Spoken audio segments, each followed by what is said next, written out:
Hello. I am pleased to introduce to you the Reverend Gaylon McDowell. Reverend McDowell is the Senior Assistant Minister at Christ Universal Temple in Chicago, Illinois. He is an ordained minister, a licensed teacher, and board member of the Universal Foundation for Better Living. Reverend McDowell also serves as the International New Thought Alliance's District President for Illinois and Wisconsin. He has been a facilitator for the Johnny Coleman Institute since 1997, teaching a wide variety of New Thought and Bible classes and assisting in training students to become teachers in the New Thought movement. Reverend McDowell hosts the inspirational New Thought show, Truth Transforms, on Unity Online Radio. He is well regarded as a teacher of New Thought principles, Christian metaphysics, biblical mysticism and interpretation, consciousness transformation, and the practical application of spiritual principles. Reverend McDowell is known for his straightforward teaching style and has presented these principles at numerous national and international New Thought conferences, churches, and centers throughout the United States and the world. Join me in welcoming Reverend Gaylon McDowell. Hello, everybody. This is Gaylon McDowell, the Executive Minister and Senior Assistant Minister at Christ Universal Temple. I'm also the second Vice President for the Universal Foundation for Better Living on their Board of Directors, or our Board of Directors, and I'm also the host of Truth Transforms, a podcast on Unity Online Radio. It's a blessing and a privilege to be able to speak to you today about my subject, which is why New Thought matters. Now, first of all, let me just put this out here because I know that why New Thought matters, as you are watching this in July or down the line, I don't want this to be something that is seen as piggybacking off of Black Lives Matter or anything of that nature. That's not the case. I want to make sure that is honored and is its own lane, and I respect it. What I'm talking about today is why our movement is necessary for the evolution of human consciousness. So first of all, why does New Thought matter? Our theology gives us in my opinion, a viewpoint of humanity that uplifts us. It empowers us. It allows us to transform because we have a theology that is based upon the divinity of humankind. In other words, we teach that every individual is a divine, individualized expression of God, made in God's image and likeness. In Genesis chapter 1, verses 26 and 27, it explains that we were created in the image and after the very likeness of God. Male and female, God created us. So it's important for us to recognize that if God is spirit, I am spirit. If God is spirit, you are spirit. If God is spirit, we are all spiritual beings living in a spiritual universe governed by spiritual law. This is important. What I like to tell people is this: there's something radically right about you. There's something radically right about the human being. There's something radically right about you, and we show up in different degrees and manifestations. In other words, God shows up as all types of races, all types of gender and orientations. However, we're all individualized expressions of God, and that matters. It's stated in Jeremiah chapter 1, verses 4 and 5. I'm not going to quote it all, but it says, "Now the word of the Lord came to me saying, before I formed you in your mother's womb, I knew you. And before you were born, I consecrated you." And I often tell people that you need to ponder what that scripture is saying to you. Before I formed you in your mother's womb, I knew you. Who was the you that God knew before you were even formed in your mother's womb? Who was the you that God knew before the physical act that created the sperm cell and the ovarian egg to clash to create the physical you. Who was the you before you had a body? Who was the you before you had parents? Who was the you before you had a name?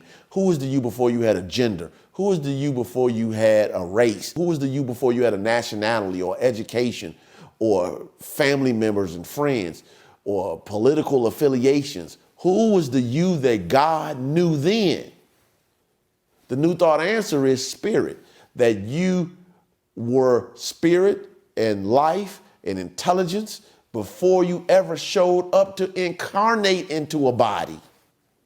And you will still be that truth, the spiritual you, when you leave the body. So it's important to recognize that you are an individualized expression of God, as it's stated in the Gospel of John, chapter 10, verses 30 through 34, when the religious leaders were challenging Jesus about his teachings, calling himself a son of God. And he said, doesn't your own scripture state that ye are gods? In other words, why are you mad at me? Because I'm affirming what the scripture actually says about all of us. But we have to be mindful that there's something radically right about the human being.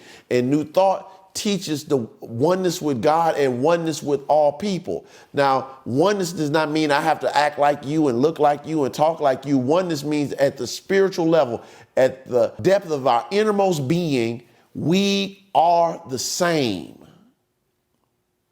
And even at the human being level, we're really the same with different hues and expressions and ways we show up. But New Thought affirms the oneness of humanity. And I think it's important for us to recognize that this is consistent with all of the great teachers of spiritual principles throughout the ages. Even in the Lord's Prayer, Jesus starts it off by saying, our Father. Not just Father, our Father. Whose Father? All of our Father. And Father, don't get caught up on that term, because I know some people are like, well, male and female. It's not about that. What he was trying to get people to understand is that we're all children or expressions of the one creator that we call God by many names.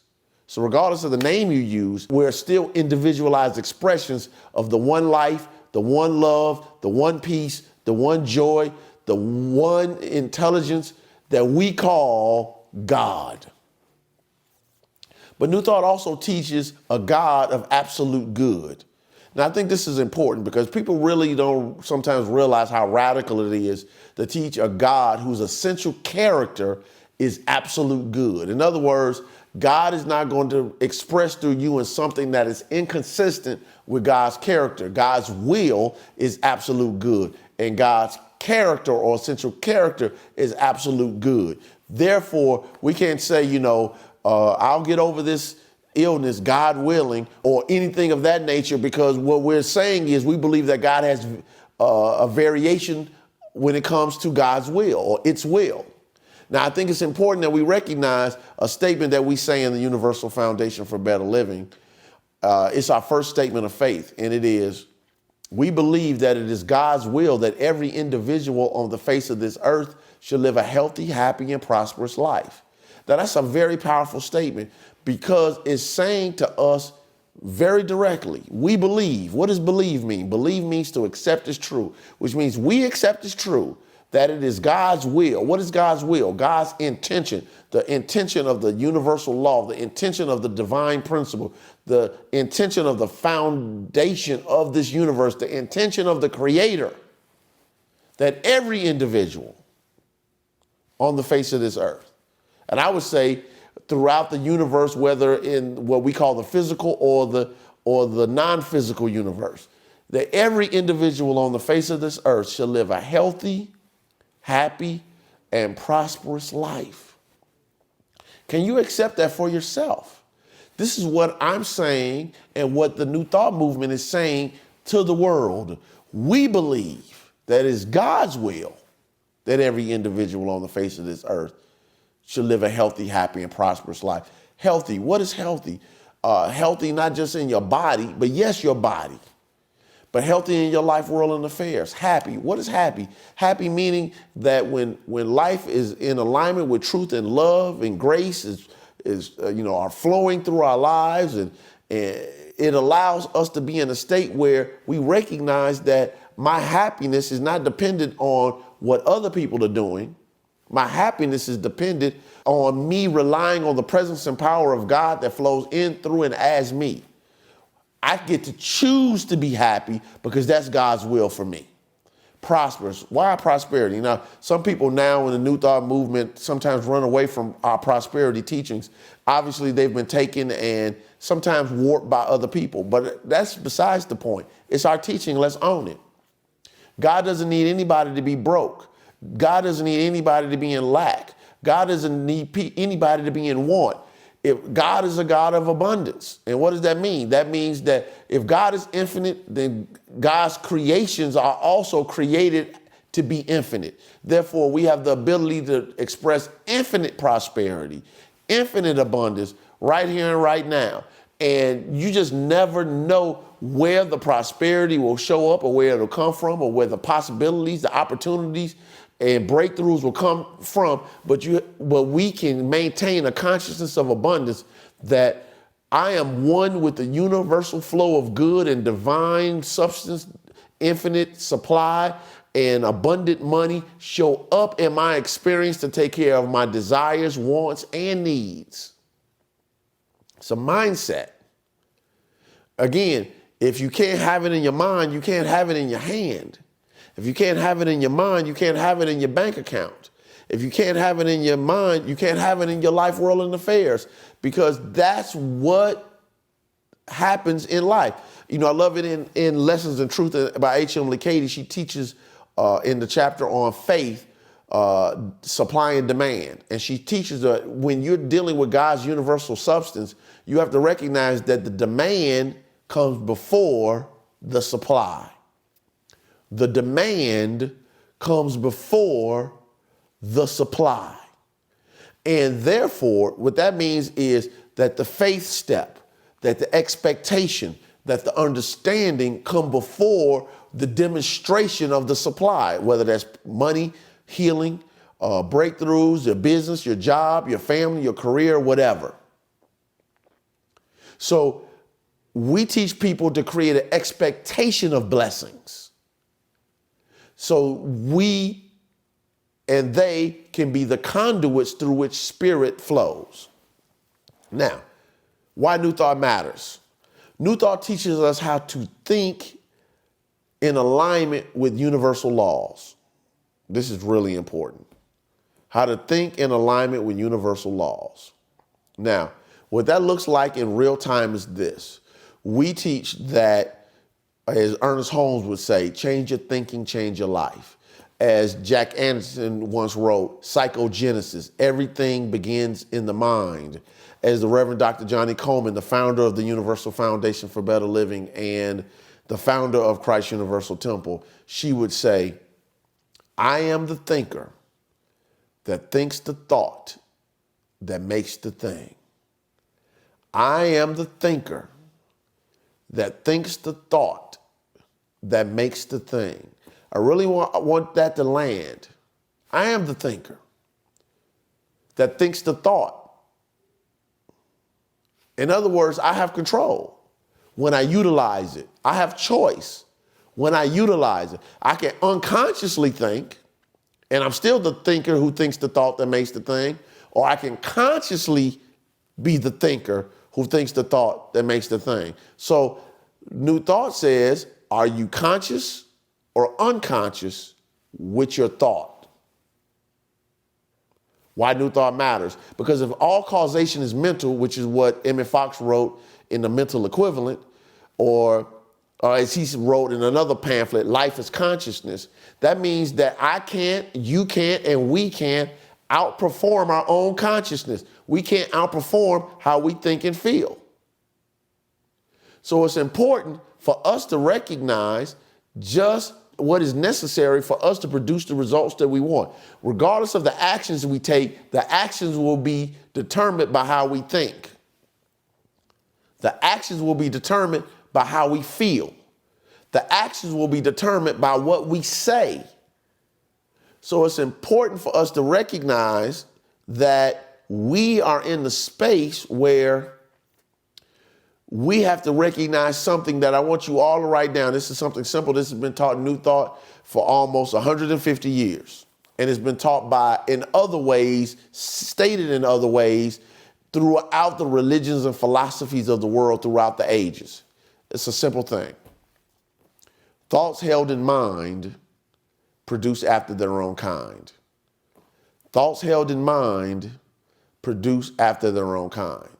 Now, this is beneficial because it allows us to be in the space to understand that when I want to see outer transformation, I need to take action, yes, but I need to take action based upon a new paradigm, a new context, a new way of seeing and thinking and believing. We have to change how life occurs to us so we can act and move spiritually, empowered by the Spirit of God within us without the biases and attachments that we pick up along the way in our human incarnation. This is really important. Thoughts held in mind produce after their own kind. I'm not outperforming my consciousness. What I think, what I feel, what I say, and what I do is telling the universal law of God what to produce in my life, world, and affairs. And here's the thing. Reverend Coleman used to say, the Reverend Dr. Johnny Coleman, that nobody wants to pay the ticket when it's time. And that was a way of saying, if God is universal law and we get the consequences of our thoughts, our feelings, our words, our actions and reactions, that means that when we start to get the manifestations that are inconsistent with the truth about God, what that can mean in real time is this. Stuff will start showing up. Stuff will start manifesting potentially that we don't like. But nobody wants to pay the ticket when it's time. Now, if we learn the lesson and get the blessing and move on, we don't have to go through the same troublesome things, because if I can produce bad results with error thinking, I can produce a life that I desire with thoughts on love and peace, joy, harmony, prosperity, and divine order. However, these are the things we have to be mindful of. I am the thinker who thinks the thought that makes the thing. Why is new thought important? Why does new thought matter? Because we teach people that the presence and power of God resides within them, that they can pray, that they can affirm, that they can visualize, that they can vision, get in alignment with the presence and power of God working in, through, and as them to produce results well beyond what they think is possible once they tune into the power that already resides within them. And that same power resides within every individual. And we teach people how to connect with the power that can transform their lives. What we do is important. What we do is too valuable to not allow it to shine in its most glorious ways. We have a message that can literally transform human consciousness. We have a message that can help heal the division between races, heal the division between nations, heal the division between religions, heal the differences between political affiliations. Why? By recognizing that when I speak to you and you speak to me, it's two divine beings interacting, and I see you in your wholeness and you see me in my wholeness. And when we're interacting, nobody is trying to look at somebody from a uplifted or position of feeling as though they're lesser than someone else. All of us are valuable in the sight of God, and God is no respecter of person. New Thought teaches this so well. We have to own our teaching and then take it out into the world and into the communities that don't look like your community, to help transform human consciousness so we can produce a world that works for everybody. Again, God bless you all. I don't have a lot of time, so I think I've run out of time now in what I have to say, but let us as a movement do what we need to do to get this message out into the world. We are part of the agents of transformation. We are agents of transformation. We are part of the transformation of human consciousness. We are here for such a time as this, so we can be God's conduits of universal transformation. God bless you all. Take care. Because I'm Clap along if you